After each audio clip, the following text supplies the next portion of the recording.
Hi everybody, welcome to Caketastic Cakes. It's Jen and I'm going to show you how to make Bartleby from True in the Rainbow Kingdom out of gumpaste. Now, just like before, if you guys need any tools or supplies, check in the description below. I have a bunch of links that might be able to help you out. And okay, so I decided to make Bartleby. Nobody wanted him, I didn't get any orders or anything, but as you guys, I'm sure, are perfectly well aware, there's a lot going on right now that kind of sucks in the world.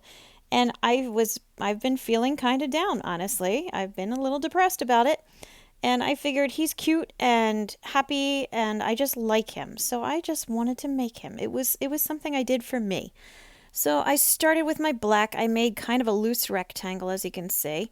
I took my ball tool, pressed two big orbs on either side, two big pits on either side, put a little plug in the middle there for his nose or for his muzzle, and made a trench underneath and a little smile for his mouth.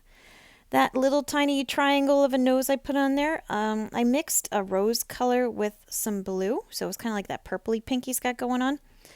And yeah, stuck it on with some water.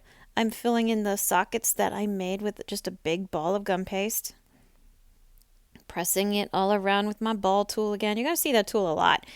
And I do it on both sides, just kind of smooth out the edges, make sure it's nice and flat so he doesn't have bug eyes because he's a cat, not a pug. So his eyes stay inside of his head where they belong. I'm giving him his light blue eyes, and I'm going to end up painting them later, so you're going to see what I do with that. But in the meantime, go with a light blue color and make them nice and big. He's got very big eyes, and I'm sorry, my fingers are dark. I mixed all the colors right before I made them, so the black really stained me up pretty good. Okay, so once you get the blue nice and big and kind of toward the center, you can see how I kind of made him toward the middle of his white part of the eyes.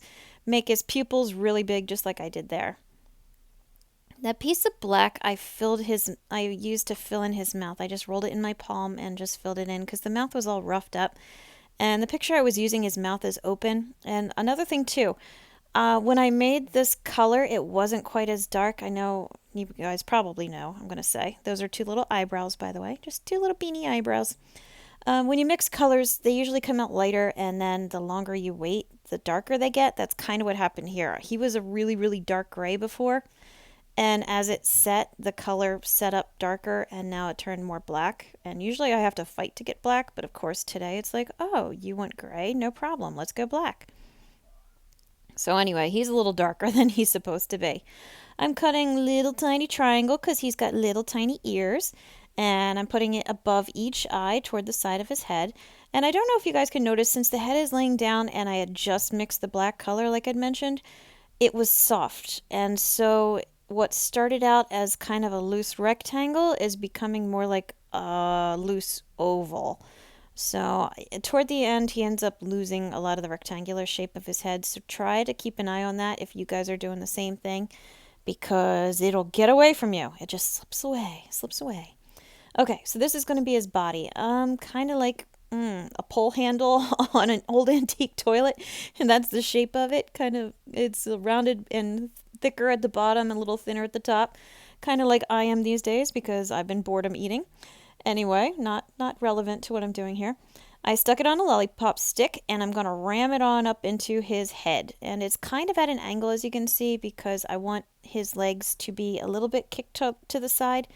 And it has to be long enough to go up into his head and leave room for the other leg because he's got kind of a skinny butt, even though it is wider at the bottom. So now I'm going to thread on one of his legs. I had rolled out some black and, of course, shoving it on, as you can see, horribly mangled the shape of it. So after much, squeezing and prodding and trying, pinching and pushing, I got it back into a pretty good facsimile of a leg. So pretty good leg shape there. I pinched underneath the leg. I did it on some of my other videos of like the Hey Dougie characters. And then using scissors trim off in the back. And that way you get a thinner leg. It looks cleaner and you can get the extra off without too much hassle. This is a second lollipop stick. I'm only going to push it into his body a little bit, and I messed up the black shape, so I'm going to use the paddles on either side to reshape it. And now you can kind of see how the one leg is kicked to the side a little bit. Here I go, mushing on another leg, because the black was so darn soft, but darn it, I got it done, didn't I? So I rolled it, smoothed it. This one was easier to fix because I could roll it, and pinched off the bottom, trim it off with my scissors. kind of fix the shape. I'm pinching off the top a little bit so it'll go up flush against his body. Add some black in there and then shove it on up in his body. And I'm using my knife to kind of separate and even it out because it's still got a little messed up. So I'm just trying anything I can to get between those legs. I'm pushing up on both the legs at the same time with my knife blade, so when he stands in a cake, his legs will be at the same length, you know. His feet will both be flat on the top of the cake. This is going to be his arm. It is just a very thin noodle of gum paste. I bent the tip of it to make a little paw kind of idea. And then I gave him a bend for the elbow, and I'm going to trim the extra part of the arm off, and then I'm going to make another little cut like that. So now he's got kind of an arrowhead. You see that point right there? That's going to tuck in right against his body and the underside of his head and match up to his little hip and everything perfectly. So again, what you do on the one side, do on the other. I made my long piece, bent it at the end to make the little paw, trim off the tip to make it kind of like a spear or an arrowhead there. Make sure your elbow is nice and sharp because he doesn't have soft noodly arms either. Thought I was going to mention Adventure Time, didn't you? But I didn't, although I kind of did. So yeah, okay. But anyway, not like Adventure Time characters. I have to say it. I have to.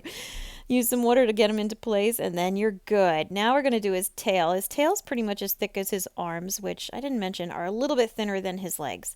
His legs are thicker than his arms. So I just put some water on there, cut it nice and sharp because that's just going to go up. I'll just lift him up, tuck it under his butt there. And it makes his one leg come forward a little bit, but who cares, right? Nobody. That's right. Okay, now I'm going to show you how I did his eyes. I have the light blue color that is his iris, and now I'm taking navy blue food coloring, mixing it with a little bit of water, and painting about half of his eye on the top part.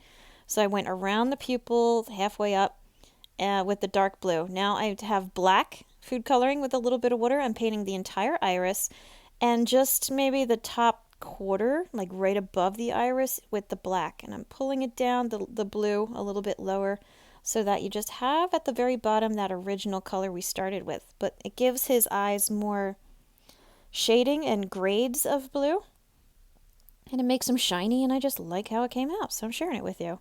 Two little highlights, and yeah, there you go, you got his eyes.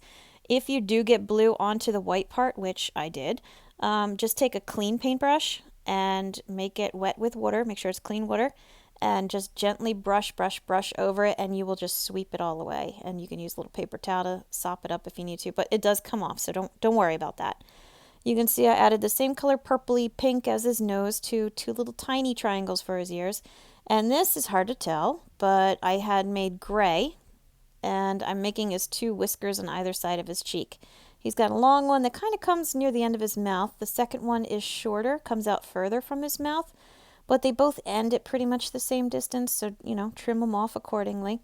I know they're supposed to be a little longer and stick out, but mine are very limp and soggy because I just mixed the colors, and there's no way they were sticking out.